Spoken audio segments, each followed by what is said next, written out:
اسی طرح آپ کہتے ہیں کہ میں شکر گزاری کی دعائیں دیکھنا چاہتا ہوں یا اللہ کی حمد و ثنا کے الفاظ یاد کرنا چاہتا ہوں. دعا میں جتنے اللہ کی حمد و ثنا ہے اتنی وہ دعا مضبوط ہے.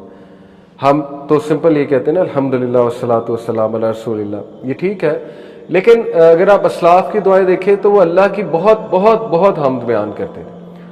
الحمدللہ رب العالمین اللہم انت السلام منک السلام تبارک یا ذا الجلال والاکرام سبحان اللہ و بحمدی عدد خلقی و رضا نفسی و زنت عرشی مداد کلماتہ.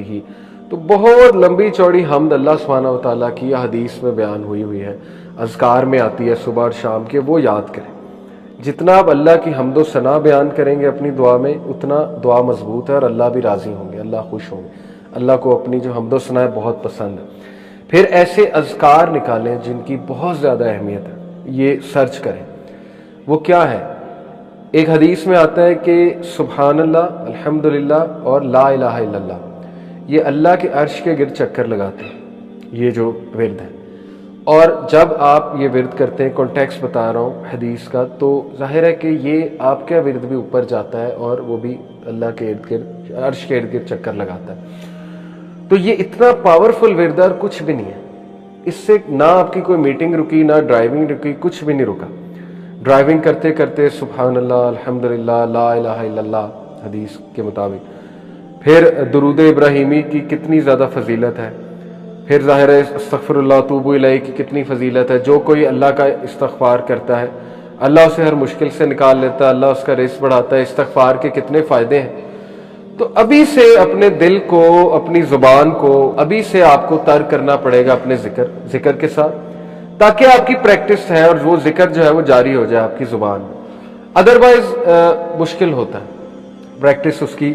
ہم نہیں چاہتے کہ رمضان میں وہ پریکٹس کریں, یہ مسٹیک ہے. زیادہ تر لوگ رمضان کو as a month of practice لیتے ہیں, جبکہ اس سے پہلے پریکٹس ہے, اس منتھ میں اصل میں عمل ہے, اور وہ عمل آپ کو نیکسٹ 11 منتھس میں بہت زیادہ فائدہ دے گا. بہت سے لوگ اس چیز کا ویٹ کر رہے ہوتے ہیں کہ یار نماز میں ابھی نہیں شروع کروں گا, رمضان آنے دو, رمضان میں 5 وقت شروع کر دوں گا, سنتیں بھی ادا کرنا شروع کر دوں گا. تو وہ ایک غلطی ہے میرے نزدیک, مطلب میں اس کو ایسے دیکھتا ہوں. باقی اللہ جس کو ہدایت دے, رمضان میں ڈیفینیٹلی بہت سے لوگ چینج ہوتے ہیں. میں یہ سمجھتا ہوں کہ آپ ابھی سے شروع کریں اور اس منتھ میں بڑھائیں, مزید بڑھائیں ان چیزوں کو. اسی طرح کسی کو لگتا ہے کہ اسے کسی خاص دعا کی یاد کرنے کی ضرورت ہے رزق بڑھانے کی, تو وہ رزق کی دعائیں نکالے, یاد کرنا شروع کر دے. برکت کی دعائیں نکالے, یاد کرنا شروع کر دے. بہت سی دعائیں, حصن المسلم ایک دعا کی کتاب ہے, تو یہ ابھی سے یاد کریں اور مخصوص دعاؤں کا ایک پیکج بنائیں, پورا پریپیئر کریں کہ جی یہ افطاری سے پہلے میں یہ دعائیں کروں گا. کیونکہ افطار سے پہلے رسول اللہ صلی اللہ علیہ وسلم نے فرمایا کہ روزے دار کی دعا قبول ہوتی, پکی بات ہے. اللہ تعالیٰ کیونکہ راضی ہوتے ہیں اس سے, تو ڈیفینیٹلی ایسا بندہ دعا کرے گا تو اللہ کے ہاں اس دعا کی بڑی قدر ہے. لیکن وہ کیا دعائیں ہوں گی یہ آپ کو ابھی سے سوچنا چاہیے. اسپیسیفک, جتنی دعا اسپیسیفک ہے اتنا اللہ کو پسند ہے. آپ موسیٰ علیہ السلام کی دعا دیکھیں, ربی اشرح لی صدری ویسر لی امری واحلل عقدۃ من لسانی یفقہوا قولی واجعل لی وزیرا من اہلی ہارون اخی. اتنا اسپیسیفک کہ نام تک پتہ ہے مجھے کون بندہ چاہیے وزیر, ہارون. ہماری دعائیں اسپیسیفک تو نہیں ہوتی, جنرل ہوتی ہیں, اللہ نیک بنا دے, نیک بنا دے, یہ دعا ہوتی. ٹھیک ہے, اچھی دعا ہے, لیکن بھی اسپیسیفائی کس قسم کا نیک بنا دے, کتنا نیک بنا دے, کس لیول کا نیک بنا دے. جتنا اللہ سے اسپیسیفک ہوں گے اتنا آپ کی سیریسنس شو ہو رہی ہے. ٹھیک ہے نا. حضرت موسیٰ کو پتا تھا کہ مجھے کیا چاہیے, میرا سینہ کھول دے, مشن کے لیے یہ چیز چاہیے انہیں. پھر میری زبان جو ہے اس میں روانگی پیدا کر دے, اس میں لکنت ہے اس میں روانگی پیدا کر دے, اور میرے لیے آسانی پیدا کر دے جو ٹاسک میں کرنے چاہ رہا ہوں, اور میرا ایک وزیر مقرر کر دے, اور وہ وزیر ہو کون, وہ ہارون ہو, کون, میرا بھائی ہو. تو یہ دعا کا فلسفہ ہے. ٹھیک ہے, یہ فلسفے کو ذہن میں رکھتے ہوئے دعائیں جو ہیں وہ تشکیل دیں, ان کی لسٹ بنائیں, اور وہ دعاز آپ افطاری پہ کریں, ایک پلان کے ساتھ کریں. رمضان میں بے شک دعائیں قبول ہوتی ہیں, روزے دار کی دعائیں جو ہیں وہ قبول ہوتی ہیں. تو Ramzan is a month of joy, happiness, joy. اس میں خوش ہی رہنا چاہیے اور خوش رہنے کی پریکٹس ہی کرنی چاہیے. اور یہ یاد رکھیں کہ